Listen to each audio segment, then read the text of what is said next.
the reason central bank thought that we would issue a statement to the media uh, for to explain the reasons why 30th of this month was announced as a bank holiday.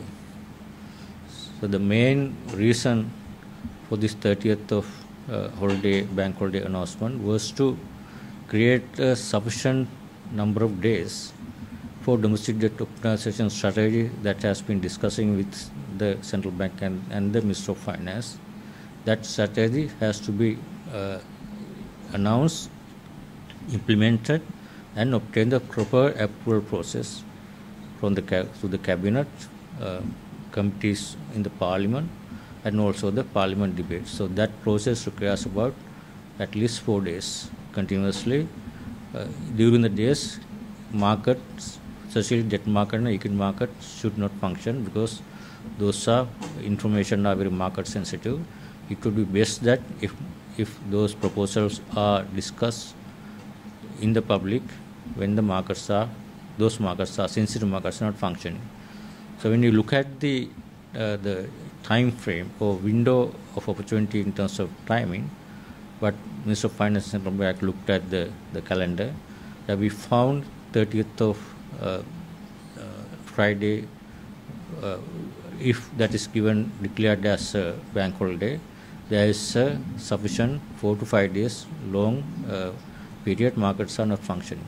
That would be the best time to discuss this open and transparent basis with the cabinet, in the parliament, at the committee stage, and complete the strategy and get the necessary approval during this period. This is the reason why the Friday, 30th June Friday was announced as a bank holiday.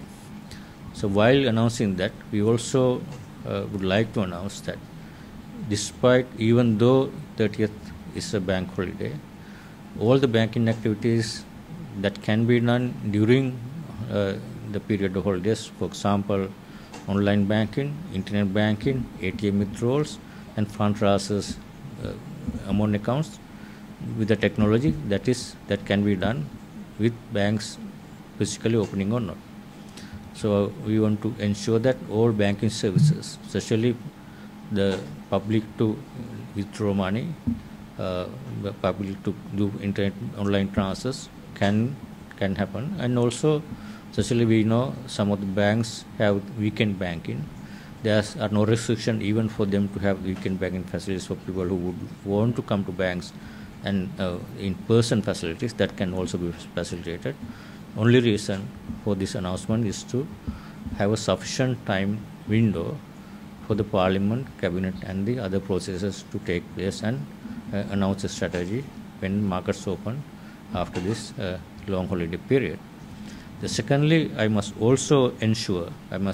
announce that this domestic debt optimization strategy that has been suggested in consultation with the central bank and the Minister of Finance would not anyway have an adverse impact on bank deposits, in terms of there will be no reduction in bank deposits that people are having with commercial banks and non-bank institutions.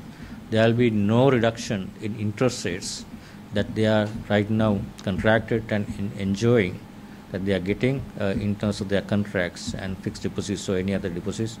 Banks, if they are agreed to give some interest rates, this will continue to be received by public deposits, and deposit holders will not be affected adversely anyway with the announcement of domestic debt optimization strategy. This is, but from the central bank point of view, when we are discussing this domestic debt optimization strategy, we wanted to ensure it will have no adverse impact on banking system stability, and also preserve the value of the public deposits that who are kept their money in the banking system. That we, from central bank, we want to give that assurance it will have no impact on their deposits or their balances in the banks, and also the interest that they are earning, and also their ability to withdraw any money at any point of time during this period, or even after that they will be free to take money as they wish if they want. Thank you very much. Thank you, sir.